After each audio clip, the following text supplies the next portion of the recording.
Negeri ini masa lalunya hebat banget, tetapi kita lupa untuk mengingat dan menghargai itu. Ini bukti keberadaan Enrique. Ada buku dari Martin Fernandez de Navarrete, dan ini buku ini sekarang ada di University of Wisconsin, Madison, Amerika.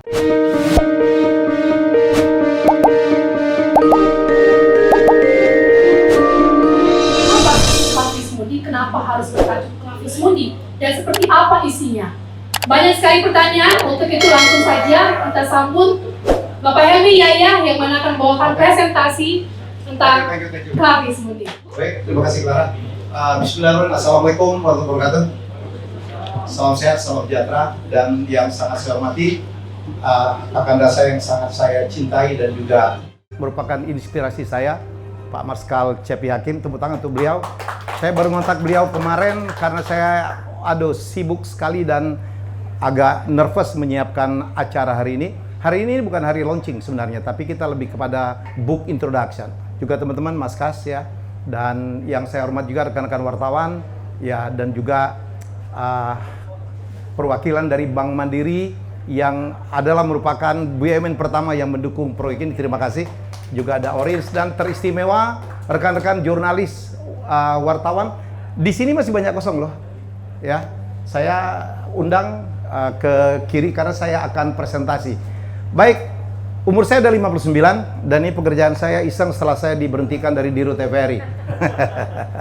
Nggak iseng, karena saya pikir harus ada orang-orang seperti saya, seperti Pak Renat Tawas, Utama Prasta, dan Mbak Dona kemudian bergabung untuk menuliskan sebuah sejarah. Jadi saya pikir ya, Indonesia itu sedang tidak baik-baik saja. Iya, dari G20 kita mendapatkan pengakuan yang luar biasa, keren banget. Tetapi persoalan kita masih belum banyak, terutama bagaimana merawat, menjaga apa yang kita punya. Negeri ini kaya banget, hebat banget, masa lalunya hebat banget, tetapi kita lupa ya untuk mengingat dan menghargai itu. Oleh karena itu kami ya berempat, saya dan Pak Renat sebenarnya sudah melakukan research tentang ada tokoh Indonesia yang demikian hebat yang harus kita klaim.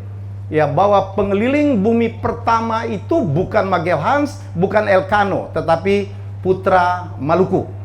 Ya, jadi orang Ambon. Yang ini yang kita ceritakan ternyata sudah diklaim oleh Malaysia terlebih dahulu melalui tokoh yang bernama Panglima Awang. Nanti saya akan ceritakan semua. Kita sekarang baru saja terhentak. Berapa bulan lalu songket kita diakui di Malaysia lebih dahulu. Saya sebagai orang Palembang, di mana songket banyak sekali dihasilkan Palembang, ditanya, bagaimana responmu? Ya, songket kok diambil tetangga. Saya bilang, sudahkah kita menjaganya? Dan hari ini kita dikagetkan lagi oleh satu cerita tentang kebaya ya. Bayangkan Singapura mengajak Thailand, mengajak Malaysia, mengajak Brunei untuk mendaftarkan kebaya. Kita nggak diajak loh. Rasanya kita lebih banyak pakai kebaya dari 4 negara itu. Tapi lagi-lagi, sudahkah kita punya upaya untuk mendaftarkannya, untuk mengakui? Itu persoalan. Dan di sisi lain, saya punya versi sendiri tentang apa yang terjadi kepada negara kita, ya, yaitu tentang Enrique. Ini adalah kebanggaan yang terlupakan, saya menyebutnya. Ini adalah fakta yang 500 tahun ditutup oleh bangsa Eropa. Ya, ini dia, ya, pengeliling bumi pertama itu adalah orang Indonesia, bukan Magellan, Magellan, ya, atau Elcano. Ya, saya akan ceritakan ya. Ini dia, dan ini video ya. Untuk itu kita akan saksikan. Teman-teman, ada video, kita bisa lihat. Selama lebih dari 500 tahun, dunia percaya bahwa orang pertama yang mengelilingi bumi adalah Ferdinand de Magellan, seorang penjelajah Portugis yang ditunjuk sebagai komandan ekspedisi Spanyol, Armada de Molucca. Magellan memimpin armada ini demi mencari kepulauan rempah dalam ekspedisi yang berlangsung dari tahun 1519 hingga 1522.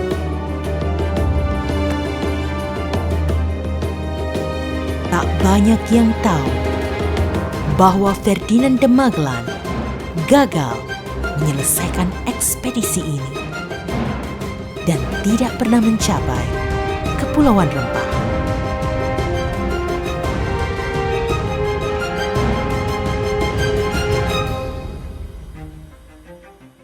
Dia tewas dalam pertempuran Mangatang di Cebu, hanya 692 mil laut dari tujuan akhirnya, Kepulauan Rempah, Maluku.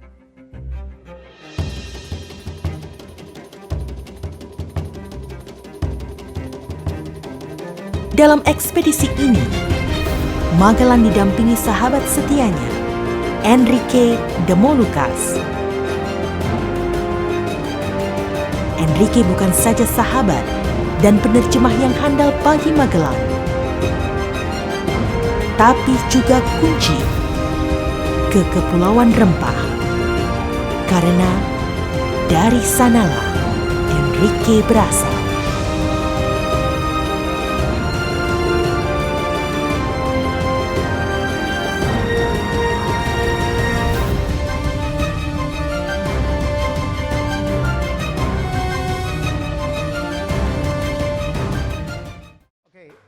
Itu dia sekilas dari, tolong di hold, cuma video introduction ya tentang siapa Enrique. Bisa audionya barangkali di off ya. Oh ya, saya sebelum melanjutkan saya ingin mengucapkan selamat datang dan terima kasih banget di tengah kita bergabung Direktur Mais Kemenparekraf Republik Indonesia, Ibu Iyung ya. Makasih Bu Iyung ya. Sudah lama saya nggak bermain ke sana ya. Lama nggak diundang maksudnya.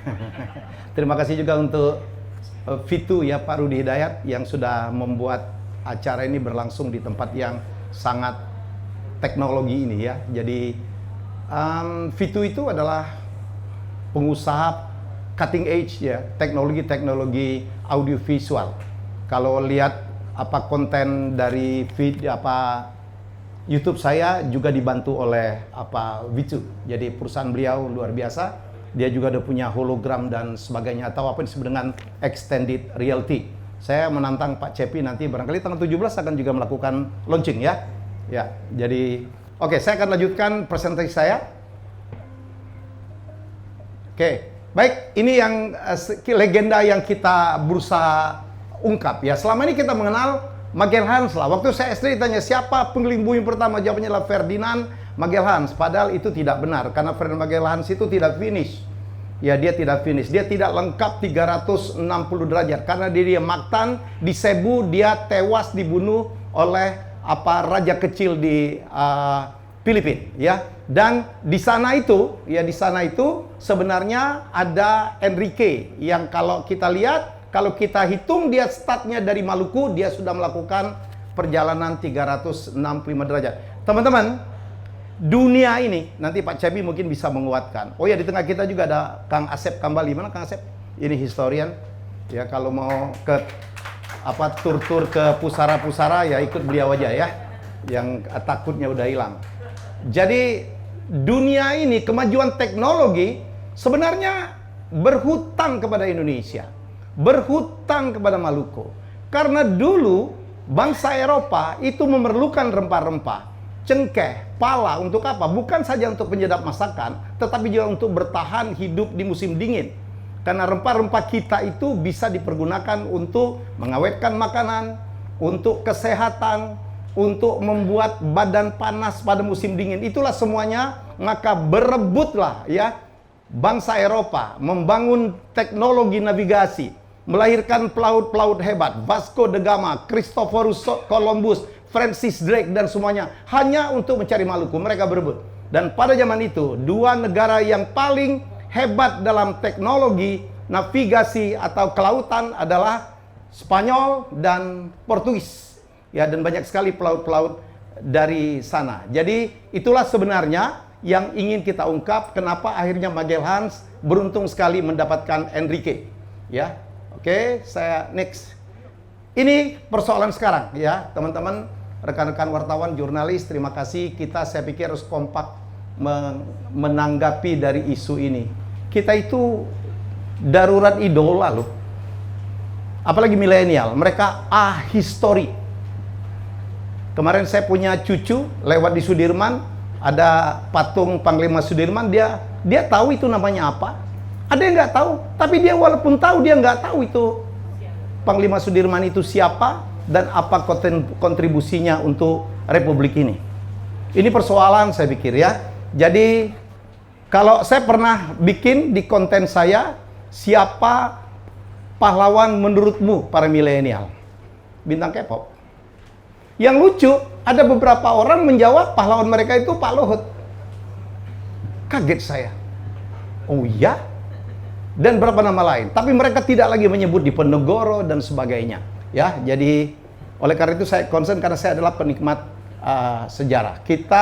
Saya sekarang mengajak teman-teman bahwa bangsa ini harus mempunyai idola, mempunyai inspirasi. Ya, saya pikir itu yang harus kita lakukan. Dan jangan lupa lah ya, 2023, 2024 kita akan melakukan kontestasi lagi mencari leader, di mana sebenarnya milenial itu kita, seperti Najwa mengatakan, ya Allah, kita siapa sih calon pemimpin kita itu? Dan kita sekarang mencari-cari, apakah nanti yang akan kita pilih adalah calon-calon terbaik? Jawabannya belum tentu. Ya, jadi ini yang menjadi keresahan para milenial ya, teman-teman. Ini fakta-fakta yang kami angkat. Jadi manusia pertama yang mengelilingi bumi itu kami pastikan bukan Magellan, bukan Elcano, tapi putra Indonesia. Ini harus kita akui. Ya, siapa dia? Magellan, si Enrique Maluku ini, ya, dia adalah anak Maluku yang jago sekali, mempunyai kemampuan untuk belajar bahasa secara cepat. Ya, dan oleh karena itulah dia berkenalan dengan Magellan di Melaka, dibawa ke Spanyol untuk minta dana agar Magellan bisa disponsorin mencari pulau rempah. Dan caranya supaya Raja Spanyol Carlos I waktu itu percaya, karena biayanya besar sekali, dia bilang, "Hei Raja, saya membawa orang Maluku loh. Ya, saya membawa penduduk asli. Dan dia bisa bahasa Maluku pasti. Ya, dengan dia bahasa Maluku, dia pasti bisa berkomunikasi dengan orang Maluku. Oleh karena itu novel kami sebut sebagai judulnya adalah Clavis Mundi. Clavis itu kunci, mundi itu adalah dunia, kunci dunia. Siapa yang menguasai bahasa, dia akan bisa membuka kunci dunia. Itulah alasan kenapa kami menyebutnya Clavis Mundi. Ya, dan ini sekaligus, ya, teman-teman, sekali lagi saya katakan bahwa klaim bahwa nenek moyangku orang pelaut itu bukan slogan kosong. Betapa hebatnya dunia kelautan Indonesia di masa lalu. Sebelum orang Eropa hebat, sebelum orang China hebat, kita orang-orang pelaut Indonesia ada ke seluruh dunia. Dengan guru gembol saya mengangkat ini. Ada ikan mujair. Ikan mujair itu adalah ikan air tawar Afrika. Kok bisa ke Jawa Timur? Emang berenang dia? Enggak. Dan bangsa Afrika bukan bangsa pelaut. Jadi pasti ada pelaut Indonesia yang pernah datang ke sana membawa ikan mujair ke sini. Di mumi-mumi, Anda kaget ya, ada kapur barus. Ya, itu dari ribuan tahun. Ada apalagi cengkeh. Anda pikir orang Afrika ke sini, orang Mesir? Tidak, kebalikannya. Dulu barus itu satu pelabuhan yang terbesar di Nusantara. Karena orang berdagang di situ. Nanti mungkin Kang Asep Kambali bisa menambahkan, ya, pelaut-pelaut Bugis itu sangat dekat dengan penduduk asli Australia yang disebut dengan Aborigin. Mereka bertukar banyak hal. Jadi betapa hebatnya Indonesia di masa lalu. Ya, jangan lagi penyebar agama Islam di Afrika Selatan, ternyata orang Sulawesi Selatan, di Madagaskar banyak sekali orang Banjar. Itu adalah bukti betapa hebatnya Indonesia masa lalu. Dan ini akan menjadi serial. Setelah Enrique, kami juga akan mengangkat Kamala Hayati. Ya, itu adalah Laksamana perempuan pertama di dunia. Membunuh Cornelis de Houtman di atas kapalnya menggunakan rencong. Kita pastikan kapalnya pasti besar sekali. Ya, kalinya amat.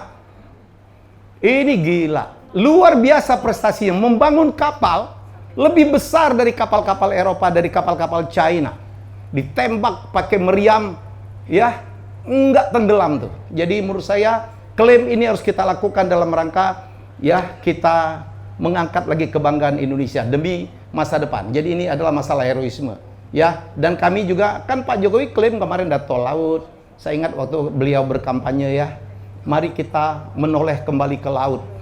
laut itu potensi luar biasa. Sampai ada Pak Luhut, bayangkan, menjadi Menko Maritim. Mesti ada sesuatu, ya. Saya mungkin Januari ya berencana akan menghadap beliau. Semoga saya dapat waktu dari Pak Presiden untuk menyampaikan ini. Ayo kita angkat kebanggaan kita, ya. Oke, teman-teman. Nih, Enrique lahir di Maluku, dia ke Demak, ke Palembang, dan kemudian dia tahun sekitar 1508, kemudian dia bertemu Magellan di Melaka, ya, kemudian dibawa, ya, sekitar tahun 1511, kemudian dibawa ke Spanyol dan ke Portugal, dan kemudian di Spanyol mencari sponsor, dan dia dapat sponsor, dan 1519, ya, Ren, 1519, ekspedisi 5 kapal disponsor oleh Raja Carlos I dari Spanyol, berangkat dari Sanlúcar, ya, di Spanyol, dan kemudian berangkat dan berlayarlah ini mengarungi Samudra Atlantik, Pasifik, dan kemudian akhirnya mencapai Filipina, dan di sini Magellan dibunuh, artinya dia tidak finish. Sementara Enrique setelah mencapai Filipina pun dia sudah 365 derajat. Sisa armada kembali, ya, dari Maluku itu kembali ke Spanyol dan dipimpin oleh Elcano, sehingga setelah Magellan gugur sebagai pengeliling bumi pertama muncul nama baru Elcano. Tapi percayalah, kalau sama-sama finish, maka Enrique finishnya 18 bulan lebih cepat dari Elcano. Itulah yang kami klaim, ya. Ini Elcano, ya, teman-teman. Ini adalah lintasannya. Enrique lahir di sini di Maluku, ya. Kok nggak mau, Jak? Oke, tolong di play, tolong bantu saya. Ya, lahir di sini dan dia sempat ke Demak. Iya, dia ke Demak. Kemudian dari Demak dia ke Palembang. Ada orang bilang dia hebat, kenapa? Karena pernah mampir di Palembang. Masuk barang tuh ya sih, kok begitu. Jar. Ya, lata makan di Cuko dia, ya. Tolong dibantu. Kenapa nggak mau bergerak? Oke. Bayu, kenapa nggak mau gerak, yuk? Ya, kamu aja yang ngoperate. Oke. Kamu aja yang ngoperate, oke? Bantu yuk. Ya. Ya, oke. Dari Ambon dia ke Demak, dari Demak dia ke Palembang, terus Palembang dia nyebrang lagi ke Melaka. Di Melaka pada tahun 1511 dikuasai oleh Portugis, dan disitulah Magellan quote-unquote diculik oleh Enrique diculik oleh Melaka, ya. Dan dari Melaka dia dibawa ke Spanyol, ya, menyusuri Samudra Hindia, ya, yang kita klaim sebagai Samudra Indonesia. Biarin aja, ya. Dia melingkar sampai dari Afrika Selatan naik ke atas menuju Eropa, ya, dan dia di Spanyol. Dari Spanyol dia nanti mendapatkan dana sponsor dari Raja Carlos, dan berangkatlah, ya, dari Sanlúcar de la Meda ini dia berangkat menuju, ya, mencari Pulau Maluku. Persoalannya antara Spanyol dengan Portugis mempunyai perjanjian Tordesillas, di mana pelayaran ke timur itu adalah milik Portugis. Portugis kan udah sampai ke Melaka. Makanya Spanyol kalau dia bikin ekspedisi dia harus melalui jalur barat. Dia turun lagi ke bawah Atlantik, Samudra Atlantik. Dari Atlantik dia masuk Samudra Pasifik yang dianggap tidak bertepi, ya. Dia terus, dia ke Chile, dia ke Peru, dia ke Nicaragua, ya, melingkar terus, dan kemudian dia ini. Kenapa selalu menyusur pantai? Karena teorinya supaya kalau ada apa-apa bisa dekat daratan. Dan inilah perjalanan yang paling mengerikan. Ini yang kami tulis di novel, ya. Banyak terjadi peperangan, penyakit, pemberontakan. Ini lintasannya lewat Sandwich Island yang sekarang menjadi Hawaii. Kemudian terus ada ketemu dengan pulau para raksasa, dan terakhir di Filipina. Begitu di Filipina, di mana Magellan terbunuh, ya, itulah yang kita klaim dia sudah melakukan lintasan lebih dari 360 derajat karena startnya dari sini. Itulah dasar dari klaim, dan ini semua, dan bukan sekedar klaim, karena saya dan Pak Rehat menemukan beberapa bukti. Terima kasih, Bayu. Next. Ya, ini bukti keberadaan Enrique. ada di beberapa buku ya. Nanti Pak Reinhard akan menjelaskan. Ada buku dari Martin Fernandez de Navarrete, dan ini buku ini sekarang ada di University of Wisconsin Madison Amerika. Judulnya ini dia ya, Collection de los Viajes y apa gitu ya, nggak perlu saya bacakan semua, tapi Anda lihat inilah yang ditulis di dalam salah satu lembar ya. Saya terjemahkan kira-kira begini ya. Navarrete mengatakan, ketika Magellan berada di India bertugas di bawah Raja Portugal, ia membeli seorang budak di Melaka yang aslinya berasal dari Maluku menurut beberapa penulis, dan dari Sumatera menurut yang lain, yang dinamainya Enrique. Dan di Spanyol diajarinya bahasa Spanyol. Ia belajar dengan sangat sempurna dan berbicara bahasa Ladino. Ia melayani tuannya dan orang-orang Spanyol sebagai penerjemah Kepulauan India karena dari Melaka sampai Filipina dan mengerti bahasa Melayu. Ini salah satu bukti yang kami dapatkan di awal-awal kami tulis di dalam buku saya dengan Pak Reinhard. Dan ada lagi buku dari Maximilianus Transilvanus ya. Dia mewawancarai beberapa survivor dari ekspedisi tersebut, dan dia mengatakan Magellan memiliki budak dari Pulau Maluku yang ia bawa dari Malaka karena dia diculik di Malaka. Ia juga fasih berbahasa Spanyol. Dan yang ini fakta terakhir. Ada sineas dari Spanyol membuat film kartun yang judulnya Elcano dan Magellan. Ada salah satu adegan di menit ke-24, Enrique menawarkan diri untuk memandu perjalanan ke Maluku dan menjadi penerjemah kepada kapten-kapten armada yang sedang kesulitan mencari jalan dan akses.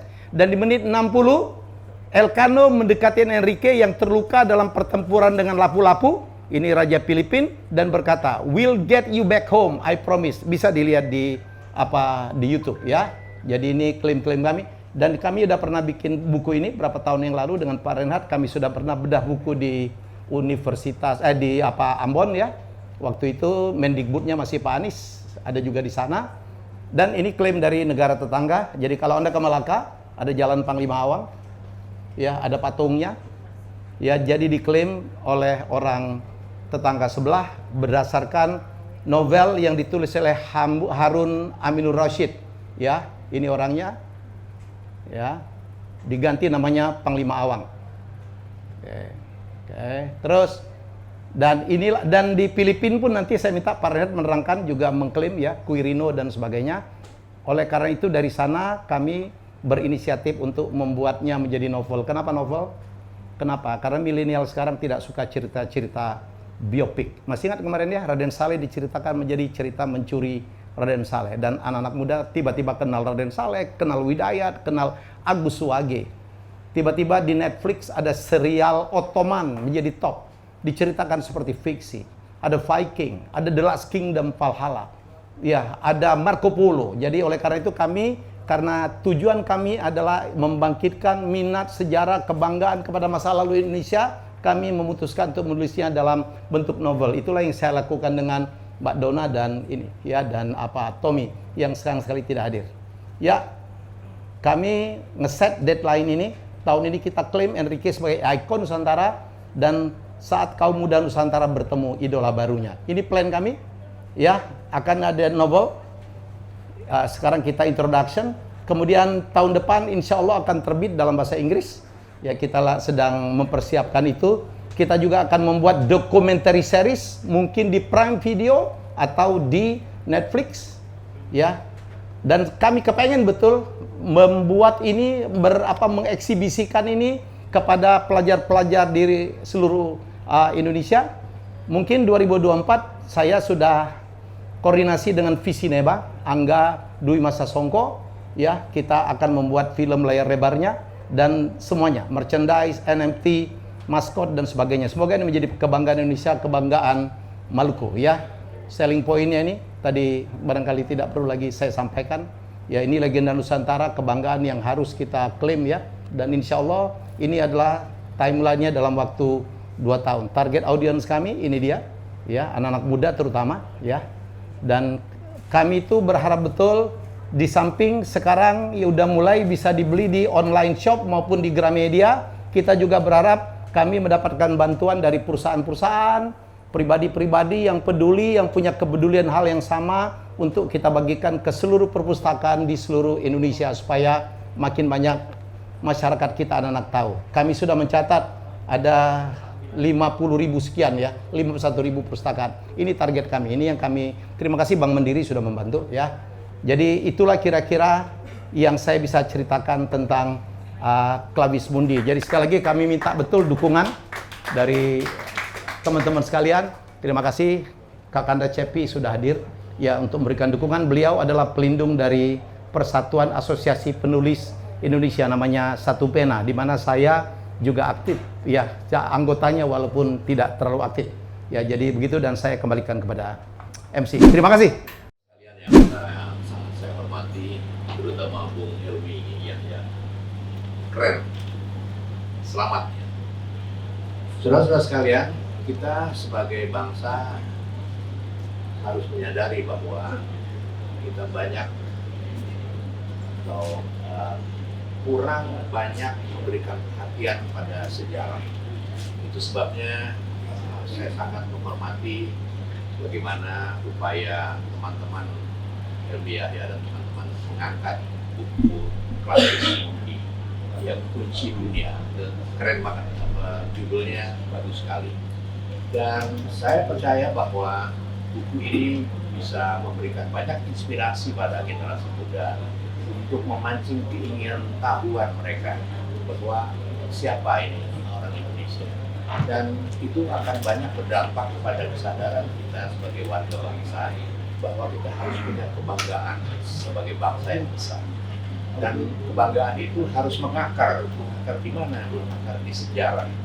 Jadi kalau kita belajar sejarah memang banyak hal-hal yang menjadi catatan-catatan yang kurang mengakar pada masalah-masalah yang prinsip sebagai sebuah warga bangsa, sebagai sebuah warga negara yang negaranya begitu luas dan terdiri dari kepulauan yang begitu banyak, yang sebenarnya kita selalu mengobar-ngobarkan semangat maritim dan sebagainya, tapi pada realitanya kurang mendapat respon dan kurang disosialisasikan dengan baik. Kita mendengar banyak sekali misalnya Ambon Sailing, Morotai dan sebagainya. Tapi setelah siling, kemudian lenyap juga, dan visi kita tetap sebagai seolah-olah visi kita itu negara kontinental. Kalau kita melihat negara tetangga di bawah, negara Australia itu negara kontinental, negara daratan, tapi mereka mempunyai visi yang sangat maritim. Jadi terbalik-balik. Nah, kembali kepada buku Clavis Mundi ini, saya sekali lagi memberikan apresiasi yang tinggi kepada Helmi Yahya dan teman-teman sejarawan yang saya percaya mereka sebetulnya udah gemes, udah lama sekali mereka mengetahui ini dan tidak melihat bahwa semua data-data sejarah yang kita miliki itu tidak tersosialisasi dengan baik. Tidak terlihat upaya-upaya secara nasional, upaya-upaya secara strategis untuk mengangkat masalah-masalah seperti ini. Kita bangsa yang besar itu tidak perlu jauh-jauh ya, untuk melihat data-data yang seperti ini sebenarnya. Dari hal-hal yang kita ungkap sejak kemerdekaan itu sudah banyak memberikan value bahwa kita bukan bangsa yang kemarin sore ya, kita banyak sekali menjadi pelopor dari kemajuan dunia di tingkat dunia.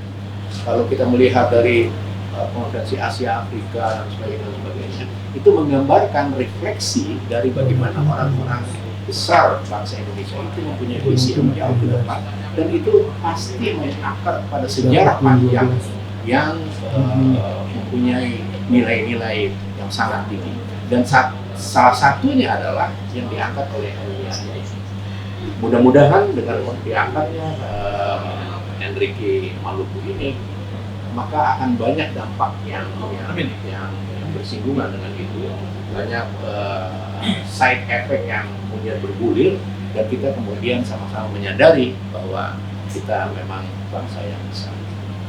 Sekali lagi selamat Bung Helmi Yahya dan teman-teman yang dengan segala kekuatan dan segala upaya yang begitu keras berhasil, dan pada saat ini kita menyaksikan bersama bahwa buku ini sudah jadi dan akan siap untuk diluncurkan, untuk dibahas dan sebagainya. Terima kasih kepada panitia, dan saya juga merasa memperoleh kehormatan diundang pada kesempatan hari ini. Saya udah punya 2 acara, saya batalin. Karena pelapis mundi itu keren. Saya pikir tadi Pak Cepi juga menguatkan kegelisahan kami ya. Ya harus ada yang peduli lah. Nggak mungkin kita kerjanya komplain, barangnya diambil orang, komplain, ribut gitu. Tapi juga di situ doang, ya tokonya diakuin orang, kita diem aja gitu. Jadi tiba saatnya kita. Saya tahu 2045 kita akan menjadi bangsa hebat, tapi itu kan ada pijakan di belakang yang juga harus kita akui gitu. Jadi dan kita tahu millennials, Gen Z, ya kemudian generasi Alpha adalah masa depan kita. Mereka harus tahu bahwa kita itu hebat banget. Generasi saya aja, apa iya nenek moyangku orang pelaut itu betul? Kita mau ngasih tahu, hebat loh kita masa lalu. Tapi kita juga tidak berharap kita hanya terlena dengan masa lalu. Mari kita memandang masa depan. Yang kami ingin lakukan, kalau dulu kita pernah hebat, pernah menjadi yang paling hebat, mestinya ke depan juga bisa. Argentina aja bisa kalah dengan Arab Saudi. Ya, nothing is impossible. Jadi menurut saya, tapi tidak cukup berjuang dengan kelompok-kelompok kami aja. Saya ngobrol dengan Pak Renat, dengan Tommy, dengan Mbak Dona. We have to do it. Dan kita melihat pendekatan, oh kita bikin novel aja yuk. Dan kemudian akan jadi series, akan jadi kartun, akan jadi NFT, akan jadi action figure, akan jadi film. Insya Allah 1 tahun, 2 tahun dari sekarang kita akan bikin film. Karena sekarang lagi zamannya ya. Film-film itu karya-karya sejarah itu dibuat agak-agak fiksi sedikit. Walaupun secara sejarah dia tidak boleh salah. Gitu. Mungkin Pak Renhat bisa ini ya, karena beliau sampai ke Spanyol, saya sampai ke Genoa, dan kita riset buku ya. Jadi banyak dan kita diskusi. Beliau menemukan fakta-fakta baru, mematahkan klaim Malaysia, mematahkan klaim dari Filipina. Kemudian ada profesor dari Brunei mengatakan kita betul. Profesor dari Brunei nanti Pak Ren ngomong, dia heran kenapa sih Indonesia tidak membanggakan pahlawannya sendiri. Ya jadi itulah saya berharap ini gerakan ya atau apa yang kami pikirkan bisa menular kemana-mana dengan bantuan para teman-teman jurnalis. Ayo ya mari kita mengangkat kehebatan masa lalu, menambah kepercayaan diri, karena kita udah mencanangkan 2045 kita menjadi negara 4 besar dunia. Ya ini harus kita beresin. Sebenarnya apa yang disampaikan oleh Pak Jokowi menoleh ke laut, karena disitulah potensi Indonesia yang sehebat-hebatnya.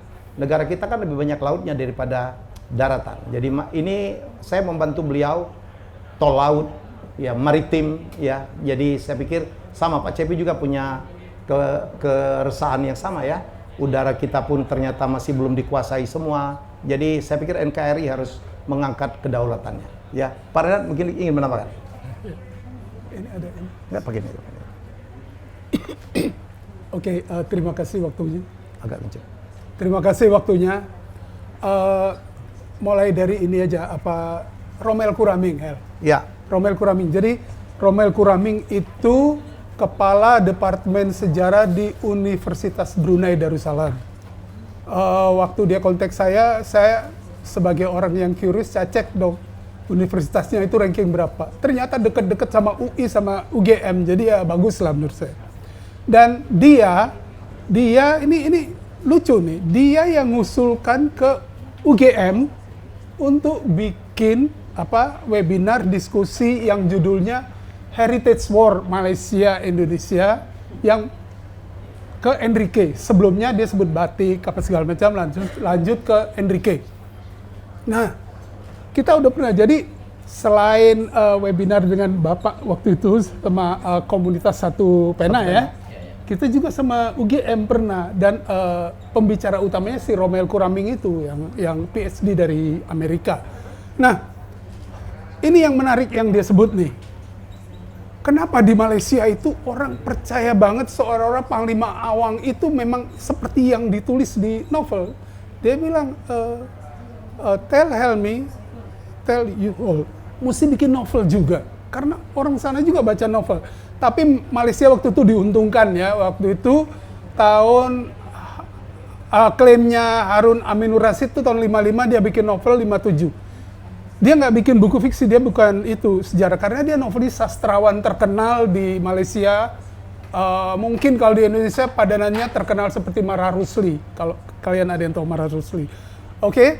Nah, dia bilang waktu itu Malaysia belum merdeka. Dia iri sama Indonesia yang sudah merdeka, berjuang. Malaysia nggak berjuang kan, lawan Inggris dikasih kemerdekaannya. Jadi rakyat Malaysia waktu itu antusias banget dapat pahlawan ini. Makanya tadi Helmi sudah bilang, ada nama jalan utama di Malaka, dan selanjutnya di Shah Alam. Ada beberapa jalan namanya Jalan Panglima Awang. Panglima Awang itu Enrique. That's Enrique. Jadi saya Jalan Panglima Awang 1 sampai 10 di dekat pusat ibu kotanya. Memang Shah Alam kan jadi ibu kota, bukan Kuala Lumpur. Nah, oke. Yang kita perlukan di sini adalah bukti. Di mana sih? Apa benar Enrique itu orang dari Maluku? Itu yang menjadi pertanyaan. Karena ada apa? Pertama, si bosnya sendiri bilang dia dari Malaka. Di surat wasiatnya, Maglan bilang Enrique itu dari Malaka. Terus yang mencatat perjalanan itu si Pigafetta, Antonio Pigafetta yang ada di dalam armada Maluku. Dia bilang dari Sumatera. Jadi hebatnya Sumatera itu dari dia. Kenapa? Karena dia banyak dengar cerita Sumatera dari Enrique. Jadi ini orang, kenapa dia bilang Enrique dari Sumatera? Karena dia itu apa ya? Kagum, obsesi sama Sumatera, pengen ke sana tapi nggak kesampaian. Nah, ini mungkin kita liatin. Saya mau langsung aja biar cepet tunjukin bukti-bukti bahwa Enrique itu orang Maluku. Bisa? Oh, oke. Ini kita start ya, berdiri aja. Kita start dari sini aja, Armada de Molucca. Ini saya ambil dari kulit belakangnya buku Clavis Mundi. Ya, jadi Armada de Molucca yang dipimpin oleh Ferdinand Magellan yang berhasil menjadi kenyataan dibiayai oleh Charles I, Charles V. Jadi Charles V, dia Charles I untuk Raja Kastilia, Spanyol belum ada waktu itu, Spanyol, Kastilia, dan merangkap sebagai Raja Tahta Suci. Jadi zaman dulu di Eropa itu ada, selain ada paus, ada rajanya, dia itu biayain. Disebut karena ini misinya Angkatan Laut Spanyol, Kastilia, namanya Armada de Molucca. Trinidad, nama kapal-kapalnya, Trinidad, San Antonio, Concepción, Victoria, Santiago. Magellan dan Antonio Pigafetta dan Enrique ada di Trinidad, flagshipnya. Oke, ya make it simple. Di mana bukti-buktinya kita selanjutnya kita lihat. Nah, ini buku pertama yang terbit di dunia yang menyebut Enrique orang Maluku. Jadi buku yang menjadi sumber utama berita tentang pengeliling bumi pertama di dunia itu adalah De Moluccis Insulis yang ditulis oleh Maximilianus Transylvanus yang adalah sekretarisnya Charles I tadi, Charles V. Jadi dia diberi tugas oleh raja untuk mewawancarai 18 orang yang survive kembali ke Sanlúcar Barramedas September 6, 1522. Ini, dan dari semua orang yang dia wawancara bilang Enrique dari Maluku. Ditulis di sini. Ini terjemahannya, Magellan had to slave from the island of the Moluccas. Jadi tapi dia dibeli di Malaka. Jadi dia dari Maluku ke, ini teks aslinya susah dibaca karena tulisan tangan dan dicetak tahun 1523. Ya, jadi ini saya dapat akses dari Swiss. Silakan terus. Jadi nah, selain mereka tentu ada lagi Antonio Pigafetta yang saya nggak tulis ini, tapi ada sejarawan ini penting banget. Gonzalo Fernandez Oviedo ini saya pilih mereka yang bilang dia dari Maluku, yang hidup mereka istilahnya contemporaries dengan survivor. Jadi hidup satu zaman sama survivor sehingga mereka bisa interview orang-orang itu. Dia juga bilang Enrique dari Maluku. Terus. Kita bikin cepat. Ini di sini ada baca. Tenia un esclavo Magallanes nacido en la Islas de Maluco. Jadi dari berasal dari Maluku, tapi dia diambil sama Magellan di Malaka. Terus. Jadi satu dari dia ini Magellan had a slave born in the island of Maluku, which in another time when Magellan was in the Sahel. Jadi dia asalnya dari Maluku, pindah ke Malaka, dan nanti ceritanya ada di sini yang dia ke Demak, ke Palembang. Ini Francisco Lopez de Gomara. Dia juga sempat wawancara wawancara survivornya. Di sini nih. Ini bukunya. Coba yuk, lihat langsung translation-nya aja. Bayu. Lihat langsung translation. Oh enggak. Terlalu jauh ya ini ya. Ya. Nah, ini. Jadi dari Enrique de Malacus, maksudnya Malaka itu dari situ tuh. Enrique, dia sebutnya Enrique de Malaco. Jadi ini lucu nih, penulis-penulis sejarah Spanyol waktu itu kalau kasih nulis nama itu suka-suka dia. Dia di buku yang sama dia sebut Malaco, dia sebut juga Maluko. Penulis-penulis yang lain nih ancur-ancuran nih. Tidore ditulis Tadore. Jadi ada Tidore, ada Tadore, even in the same book. Terus Ternate, Taranate ditulis. Jadi suka-suka mereka, tapi kita tahu itu maksudnya Maluku karena apa? Ini ada kata-kata ini. Kepulauan. Ada yang klaim itu salah tulis Maluku, mana mungkin itu ditulis, nanti saya tunjukin bukunya nanti. Di satu kalimat, satu ditulis Malaka, satu ditulis Maluku. Jadi karena Akesi Ilas itu, pulau-pulau itu. Dan Maluku itu kepulauan, Malaka itu mainland, bukan kepulauan. Ya, balik ke tadi. Nah, ini buku yang jadi sumber utama. Jadi rata-rata orang yang meneliti pengelilingan bumi pertama ini bukunya. Dia angkatan laut, cedera, perang di Gibraltar, dia cedera, terus karena cedera dia nggak bisa perang lagi, ditugaskan jadi kepala sejarah kerajaan Spanyol dan ditugaskan untuk menulis kembali. Jadi sumber dia macam-macam. Ini dia tulis di sini. Ini dia sebut nih.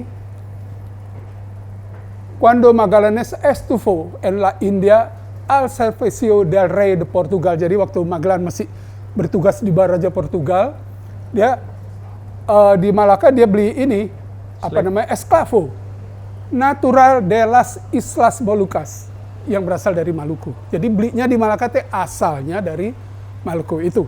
Ini catatan kakinya. Ini catatan kakinya di sini. Gomara, Oviedo, dan Maximianus Transylvanus. Itu. Ya, udah. Nah, ini peneliti luar biasa. Dia lahir tahun 29, masih hidup sekarang. Dan ini kebetulan ini buku yang paling akhir, sebentar ya tadi. Ini buku yang paling baru nih. Paling baru tentang Enrique. Karena ini baru terbit 2016. Makanya koran Inggris bikin review soal ini. Ini.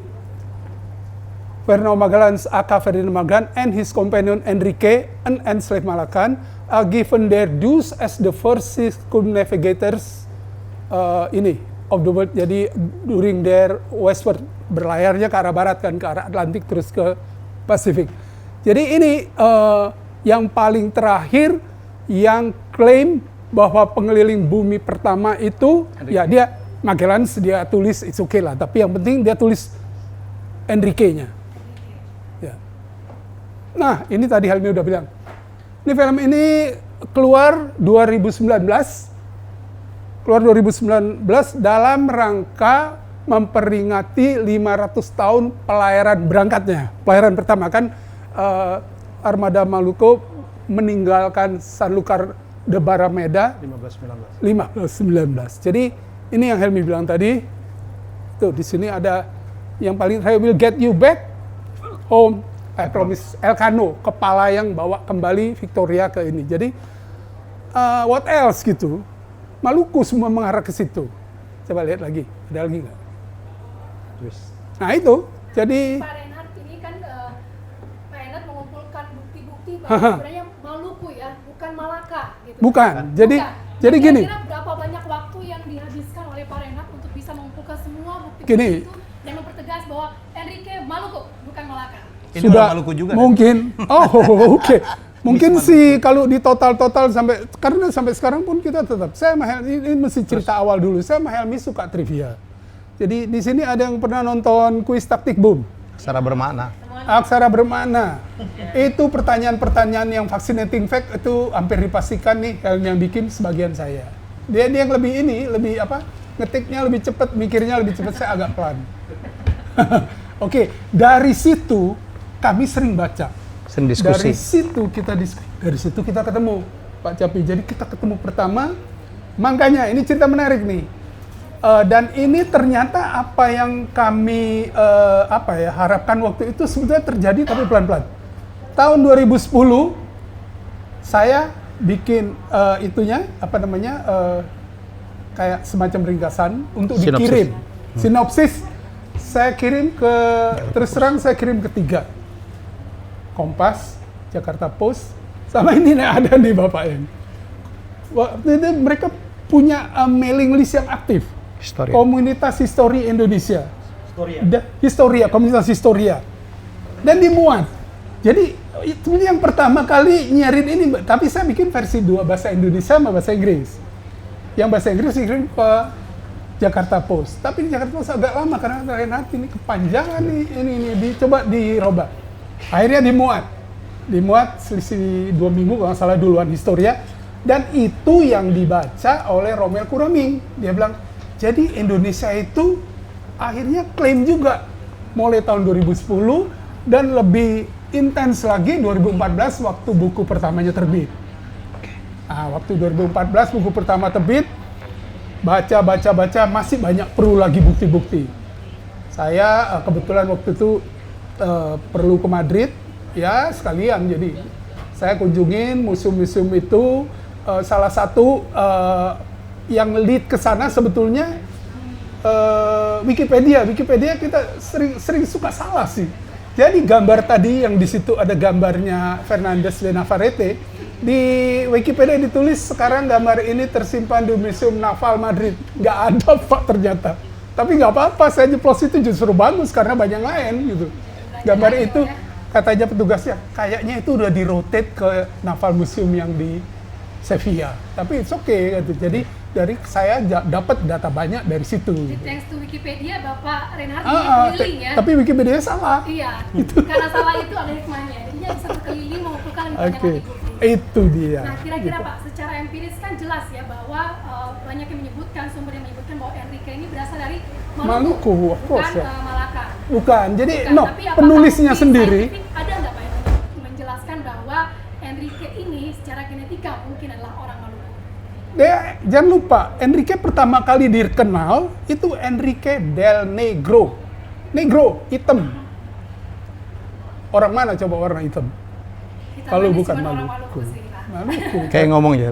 Jadi pertama itu dia dikenal sebagai Enrique del Negro, tapi kan di Spanyol, di Portugal zaman dulu itu sering nama itu dikaitkan dengan asalnya. Jadi Enrique de Maluku, berarti berasal dari Maluku. Jadi nggak mungkin kalau dia dari Malaka disebut Enrico Malako, karena Spanyol kalau bilang namanya persis nama tempat dia asal. Jadi kalau makanya itu kan Del Negro ini yang lebih suka dipakai Enrique El Negro Spanyol, di Filipina. Filipina karena lebih netral buat mereka. Tapi teman mana orang Filipina sama orang Ambon? Itu. Jadi gitu tuh. Berarti ini warna kulit merupakan warisan. Mungkin juga gini ya, Maluku dengan Malaka itu kan deket sekali ya. Dan kebetulan asalnya Maluku, ditangkapnya di Malaka. Ketukar-tukar lah itu barang. Tapi kalau kita ngelihat beberapa testimoni terakhir, confirm dia Maluku. Apalagi kalau kita lihat di Filipina dia disebut Henry del Negro. Ya, Enrique del Negro karena berkulit hitam. Iya, berkulit hitam, dan itu makin confirm, wah ini bukan Filipina, bukan Melaka lah. Di Maluku. Maluku. Nah, berarti dengan bukti-bukti demikian confirm Enrique Ya. aslinya dari Maluku. Dan lagi pula satu ya, Enrique ini dipakai oleh Magellan untuk merayu sponsornya, Raja Carlos. Lupa saya bilang ya. Ya, nggak mungkin dong bilang. Dia bilang, Raja, gue bawa orang Malaka nih. Lalu kan mau nyari Maluku. Ya, jadi dari situ kita confirm secara logik ya. Kenapa Raja Carlos itu membiayai mahal banget ekspedisi, karena saya bawa orang Maluku, orang dari asli itu pulau. Pendekatan lokal ya. Iya, karena dia pasti tahu dong tempatnya, orang berasal dari situ. Nomor 2, dia pasti bisa berbahasa setempat. Ya, oke. Jadi plus poinnya dan benar-benar membuktikan bahwa orang Maluku. Nah, kita ngomongin orang Maluku, kira-kira Pak Helmi dan Pak Renat ya dalam membentuk atau dalam menerbitkan Clavis Mundi ini, kita pengen tahu tentunya ya, apakah ada support dari pemerintah Maluku khususnya? Karena ini kan merupakan kebanggaan kita bersama ya sebagai orang Maluku khususnya Pak. Ya, maunya begitu ya. Jadi kita berusaha lah minta minimal kita memberitahu lah ya. Jadi saya pikir kita udah pernah menghubungin gitu ya provinsi, tapi belum juga direspon. Jadi nggak apa-apa. Saya dengan Pak Renat terbiasa, nggak apa-apa ya. Jadi toh kami menulis bukan apa-apa. Kalau saya mau ke daerah, gue nulis tentang orang Palembang dong. Ya kan, nggak kalah hebatnya itu ada Parameswara ya kan. Ini juga dari Manado ya, lo Manado ya? Banyak juga, jadi enggak. Jadi ini lebih, karena kita ngaku bahwa yang kami angkat sekarang adalah nenek moyangku orang pelaut. Ya, kita berharap semuanya mendukung ini. Saya berharap dukungan-dukungan dari teman-teman wartawan, dari tokoh-tokoh, ya dari perusahaan-perusahaan, CSR yang ada, tolong dong saya membutuhkan ini untuk disebarkan ke seluruh Indonesia. Yuk kita cetak buku sebanyak-banyaknya, kita sebarkan. Kalau ada yang nanya, kenapa nggak online sih? Kenapa nggak buku e-book? Di daerah-daerah terpencil itu belum nyampe, dan biaya mendownload mungkin lebih mahal daripada biaya untuk menyetaknya. Jadi, dan kalau buku ini kan, buku cetak itu kan bisa dipakai, bisa didistribusikan kemana-mana. Ya, jadi saya pikir kita minta juga Kang Asep ya, untuk komen. Sep, silakan Sep. Makasih Bang Helmi. Ini satu kehormatan, kebanggaan bisa duduk ya di depan Bapak Ibu, dan Bang Helmi meminta saya, kaget juga ya. Kurang lebih beberapa hari yang lalu ya. Dan saya baru dapat buku ini 2 hari yang lalu. Jadi belum selesai, tapi bolak-balik saya buka bolak-balik. Pokoknya saya bangga lah. Saya bangga ada orang Indonesia yang abnormal. Ya. Jadi karena gini, Indonesia ini butuh orang abnormal, Bang Cepi ya. Di sela-sela banyak orang Indonesia yang rata-rata ya normalnya begitu gitu. Coba teman-teman siang ini ya, sampai sore ada yang duduk di lantai, ada yang duduk. Ini kita lagi bicarain sesuatu yang kita semua sepakat bahwa sejarah itu nggak disukai sama kita gitu. Jujur. Nggak ada orang tua yang mau nyekolahin anaknya di jurusan sejarah kan, mau jadi apa gitu. Nah ini persoalan yang sebenarnya kita sepelekan Bang, sementara kita ingin dihargai gitu, tapi kita menyepelekan secara sistem, bahkan dari pemerintah. Tadi bicara soal pemerintah Maluku, Bang Helmi, saya langsung raut mukanya langsung berubah. Ada dukungan nggak? Ya ini, dari level atas sampai bawah, ini kita bicara sesuatu yang kita tinggalkan. Makanya Bung Karno bilang jas merah. Nah, bahkan ada konsepsi-konsepsi yang dalam konteks kehidupan berbangsa dan bernegara kita salah. Archipelago itu diterjemahkan negara kepulauan. Salah, coba cari dari suku katanya archipelago itu yang dalam bahasa Latin ada yang menerjemahkan sebagai pulau nggak? Dari arch dan pelagos, arch itu utama, ya, pelagos itu laut. Ya, jadi tidak ada yang mengartikan pulau. Makanya ketika archipelago state berarti negara laut utama. Mesti terjemahkannya jadi laut lah sebenarnya yang menjadi negara kita. Ini bukan daratan.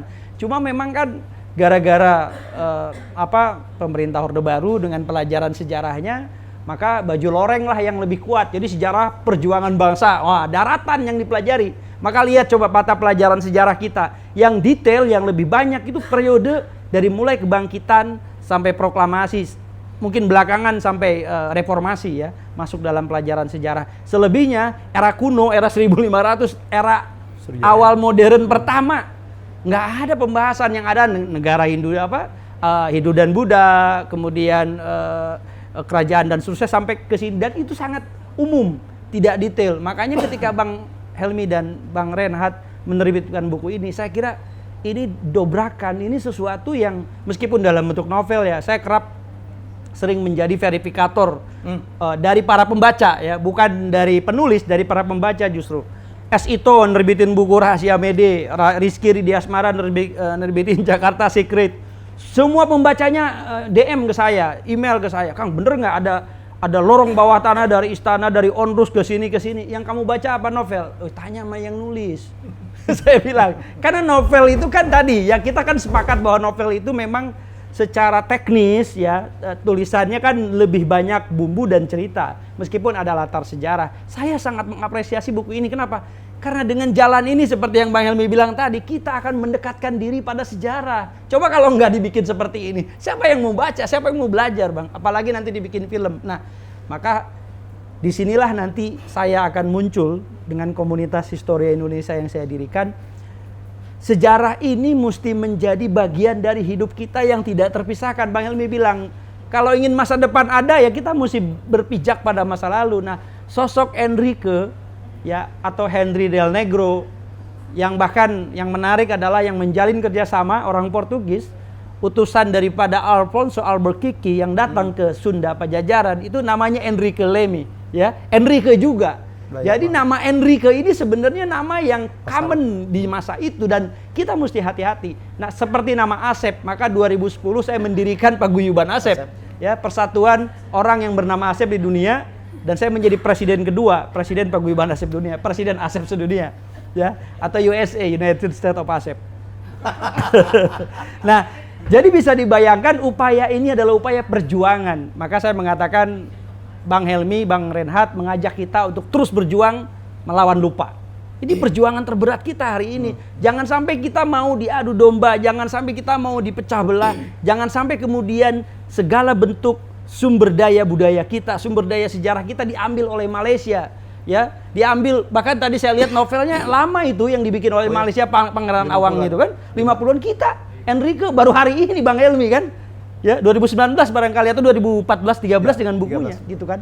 Nah, inilah maka perjuangan ini kita nggak bisa sendiri, dan tentu adanya CSR, Bank Mandiri terlibat di sini ya, teman-teman Bang Cepi dan semua yang hadir mendukung ini, berarti sebenarnya kita adalah para pejuang ya. Kita di masa depan itu mesti mencatatkan hari ini, makanya harus ditulis baik-baik Bang Helmy. Ini akan menjadi sejarah ya, dobrakan kita, tonggak kita untuk masa depan, karena kitalah sebenarnya pejuang sejati yang berjuang untuk bisa terjadi sustainability atau apa namanya keberlanjutan. Ya, kalau kita hari ini istilah populernya adalah Sustainable Development Goals. Nah, maka SDGs itu omong kosong kalau kita nggak berpijak pada sejarah.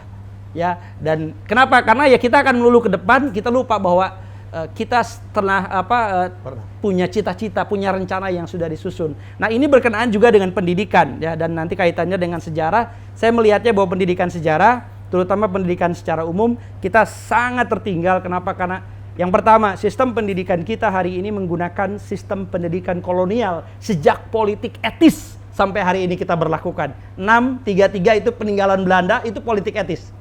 Dan kita belum mau mengubah. Makanya ketika ada pertemuan internasional di berbagai belahan dunia hari ini, yang mewakili Indonesia selalu lebih tua dibandingkan yang mewakili negara-negara di Eropa atau di Amerika. Bener nggak? 25 tahun ke atas. Nah, di mereka belasan tahun. Kenapa? Karena pendidikan kita kelamaan, 6 tahun itu SD. Ya, 3 tahun SMP. Ini dari zaman Belanda. Yang kedua, logo pendidikan kita Tutwuri Handayani. Ini sudah tertinggal. Dan ini yang ditinggalkan ya. Tutwuri Handayani itu urutannya ketiga loh. Ya, yang pertama Ingarso Suntulodo, yang kedua Ing Madio Mangunkarso, yang ketiga Tutwuri Handayani. Ingarso Suntulodo di depan menjadi teladan. Nah, kita ini krisis keteladanan. Kita tidak mendidik anak kita dengan teladan. Kita melarang anak kita tidak merokok, tapi kita merokok. kita menyuruh anak membaca, kita hanya main HP terus. Jadi kalau ingin anak membaca, yuk kita membaca. Kata Bang Tantowi ya, waktu menjadi Duta Baca Nasional, beliau sampaikan, kalau ingin anak kita membaca, di toilet, di meja makan, di ruang TV, dimanapun, taruh buku. Dan kita harus bermain dengan buku. Jangan kita main HP terus, ya anak juga akan main HP jadinya. Nah, jadi mendidik dengan memberikan teladan. Dan dari pemimpin, di level atas sampai bawah, kita krisis keteladanan ini. Yang kedua, ing madio mangun korso, membangun semangat. Nah, Enrique dengan narasi-narasi yang dibangun oleh Bang Reinhard dan Bang Helmi ini adalah semangat buat kita. Jadi, di tengah kita selalu memberikan semangat. Nah, yang terakhir di belakang mendorong. Nah, kita ini sibuk mendorong anak-anak, njorogin anak-anak sampai ke jungkir balik kan. Jadi tidak mendampinginya dengan semangat, tidak memberikan teladan, dijorogin Bang. Gitu. Nah, oleh sebab itu saya sangat mengapresiasi bahwa Clavis Mundi ini semestinya nanti menjadi sesuatu yang diburu gitu ya. Karena ada kunci di balik bagaimana dunia ini dikuasai. Ya, dan bicara soal Enrique, sebenarnya betul ya. Kalau tadi bahwa Enrique diklaim dari Maluku, maka Enrique lah yang sebenarnya totally mengelilingi bumi, ya. Dan kenapa menjadi Magellanes? Karena memang Armada de Molucas ini secara resmi, ya, ini kan sebenarnya konflik antara Magellanes dengan rajanya Portugis ya waktu itu, ya. Karena sebagai pelayan daripada istrinya. Kemudian ada konflik sedikit dan pada saat pelayaran pertama di tahun 1505 dituduh Magellan ini sebagai ada illegal trading dan lain sebagainya. Kemudian Raja Portugis tidak menerima proposal ya untuk mengelilingi dunia, maka kemudian diambil alih oleh Charles. Charles lebih tertarik ya, kemudian membiayainya dan 5 kapal ini dengan 200, ada yang bilang 237, ada yang bilang 250, ada pokoknya sekitar 250-an lah mengelilingi dari mulai Eropa ya di Sanlúcar, kemudian masuk ke nanti ada Selat Magellanes dan nanti masuk ke Filipina. Nah, sebenarnya Magellanes memang tidak selesai karena terbunuh, dan disinilah maka sebenarnya nanti peran daripada nah ini konflik ini Elcano ini sebenarnya konflik dengan Ferdinand ya karena sempat memberontak. Jadi ini kita nggak tahu di kapal ini ada apa. Nah, makanya kalau mau tahu coba dibaca buku Clavis Mundi ini ya. Jadi ada intrik di dalam sebenarnya yang kita tahu di film-film kolosal Pirate Caribbean selalu ada orang yang maruk ya, orang yang ingin mengambil sesuatu lebih banyak dan seterusnya. Maka di setiap perjalanan dari 5 kapal yang berhasil nanti pulang cuma 1, selebihnya ada yang dibakar, ada yang bocor dan seterusnya. Dan di dalamnya ada pemberontakan. Jadi kenapa novel ini sangat penting?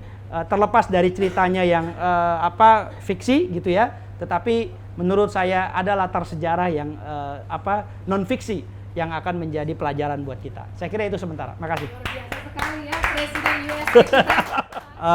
Teman-teman, saya kira ada yang penting daripada apa yang diluncurkan oleh Bang Helmi tentang buku ini ya. Tadi ada statement ingin memperteguh bahwa bangsa kita sebagai bangsa maritim gitu ya. Ada 2 istilah, ada maritim, ada bahari. Maritim bahasa Inggris, Maritime. kurang lebih berarti tentang laut gitu ya. Dan bahari itu bahasa Arab. Bahri artinya sesuatu yang indah. Gitu. Maka sebenarnya mantep ini 2 bahasa ini, dan ketika kita ingin memperteguh negara maritim berarti kita memang sudah sepatutnya kembali ke laut ya, fokus perhatian kita. Kenapa Amerika negara daratan gitu ya, tapi marinirnya yang hebat. Kenapa marinirnya Amerika bajunya tuh warna gurun gitu. Oh, ternyata visinya adalah menaklukkan negara-negara penghasil minyak, negara gurun. Kenapa kita yang negerinya lautan ya 70%, yang kerennya angkatan darat gitu. Ya karena angkatan darat dijadikan alat ya dengan mendirikan Kodim dan seterusnya nanti di awal-awal Orde Baru untuk membungkam rakyat gitu kan. Jadi kita ini nggak ngopenin laut. Makanya ketika saya sekolah ulang tahun, saya bilang ke Kasal, Pak, kayaknya kita mesti bikin 1 zona waktu, 1 kapal induk. Nggak main-main ini. Wah gila kamu, nggak mungkin kita nggak ada visi ke situ. Nggak ada itu waktu itu. Ya, artinya itu udah 10 tahun yang lalu. Saya nggak tahu nanti Pak Prabowo barangkali pesan ini sampai, karena memang mau tidak mau kalau kita mau ngurusin laut ya kita mesti jaga supaya konflik yang dulu pernah terjadi Sipadan, Ligitan dan lain sebagainya itu tidak kembali terjadi, termasuk Pulau Pasir dan seterusnya. Kenapa misalnya Sipadan, Ligitan dulu sampai ke Malaysia? Karena itu tadi, klaim mereka atas Sipadan, Ligitan konkret. Yang pertama ada dua hal, ini menurut Mahkamah Internasional. Yang pertama, Malaysia sudah membangun pos jaga duluan di sana, di pulau itu. Dan ada tentara mereka yang jaga. Coba ya. Jadi yang kedua, yang beredar uang di sana adalah uang ringgit, bukan uang rupiah. Jadi Malaysia dianggap lebih pantas mengelola pulau itu daripada Indonesia. Bayangin, karena kita nggak peduli, kita nggak dianggap pantas. Gitu. Nah, ini juga terkait dengan bagaimana kita menegakkan kedaulatan kita dalam konteks ekonomi. Kedaulatan rupiah. Saya pernah menjadi tim perumus uang NKRI dari mulai 2016. Jadi sayalah sebenarnya yang memilih pahlawan-pahlawan yang ada di uang, ya. Termasuk yang uang 75.000 Bang Helmi dan uang 2022 kemarin, ya. Jadi saya punya perjuangan untuk memasukkan pahlawan-pahlawan yang kita nggak kenal. Saya yakin pada saat Pak SBY jadi presiden, 2011 awal-awal Pak SBY 2012 menjelang akhir, dan Pak SBY bikin Twitter. Saya tanya Pak SBY, pahlawan dari Papua siapa? Waktu itu kita nggak kenal. Saya yakin teman-teman nggak akan tahu pahlawan Papua sebelum ada Frans Kasievo saya masukkan ke dalam uang 10.000. Nah, inilah fakta bahwa negara hari ini, kita hari ini meninggalkan sejarah. Orang Papua dianggap orang Papua itu menganggap bahwa dirinya terpaksa mempelajari sejarah Sumatera dan Kalimantan dan Jawa. Ya, mereka harus tahu Cut Nyadin, Diponegoro dan seterusnya gitu. Tapi kemudian orang Medan, orang Jakarta, kita tidak mempelajari Papua, gitu ya. Jadi Papua ini kita tidak mempelajarinya. Nah, maka bicara soal Enrique, ini kan pahlawan dari timur dan pejuang pahlawan dari timur tuh banyak loh. Ya, yang paling menyedihkan adalah ketika Thomas Matulesi diganti namanya jadi Ahmad Lusi. Gitu. Nah, siapa yang bisa melawan ini gitu ya? Klaim ini. Jadi ada pemuka agama tertentu yang mengatakan bahwa Thomas Matulesi atau Patimura itu nama Islam sebenarnya dan namanya Ahmad Lusi, diislamkan, bayangin. Yang keluarganya pada bingung semuanya. Nah, bayangin kalau yang ngomong pemuka agama di depan masyarakat atau generasi muda yang dangkal dan sumbu pendek. Percaya aja. Makanya konten hari ini mesti diperangi dengan nanti Bang Helmi bikin series, bikin film layar lebar, bikin apapun sebanyak-banyaknya. Supaya Enrique ini juga ditancapkan. Dan usul saya Bang Helmi, kami sekarang sedang menuju gerbang metaverse. Ya. Jadi Enrique ini mesti di-blockchain-kan. Kenapa? Karena ketika Enrique masuk blockchain itu tidak akan bisa dirubah. Sumber pertama tentang Enrique yang ada di metaverse itu yang Bang Helmi miliki. Jadi kelebihan daripada blockchain itu tidak bisa diubah. Dan kalaupun ada perubahan akan ada catatannya berikutnya. Jadi pasca yang pertama masuk, maka kami tanggal 6 besok akan bikin workshop metaverse untuk arsip dan sejarah di Andri. Kalau berkenan Bang Helmi dan teman-teman hadir, belum naik promonya. Kita kerjasama dengan Wir Bang Helmi, ya. Bang Helmi di Wir juga. Oh sorry, aku nggak terlalu apal ya, kenalnya sama CEO-nya aja. Ya di Nusa Meta sama Stephen Ng. Gitu. Kita mau bikin workshop tentang bagaimana masa depan arsip sejarah dan budaya Indonesia di metaverse. Dan tentu Clavis Mundis ini dan cerita narasi sejarahnya mesti kita selamatkan terlebih dahulu dan mesti dimasukkan ke dalam metaverse melalui blockchain. Saya kira itu, karena sejarah itu bukan apa yang kita terima, ya, sejarah itu adalah apa yang kita ciptakan hari ini. Jadi Bang Helmi dan Bang Renhat dan bersama Mbak Dona, ya, tengah menciptakan sejarah untuk masa depan kita yang lebih baik dengan narasi-narasi sejarah yang baik. Saya kira itu. Terima kasih Bang Helmi.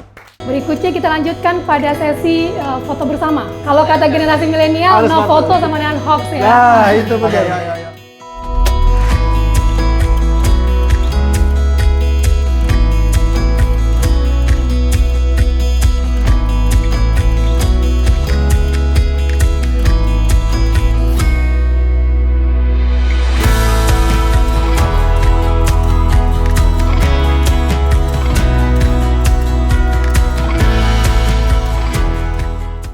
Terima kasih sudah menonton Helmi Bicara.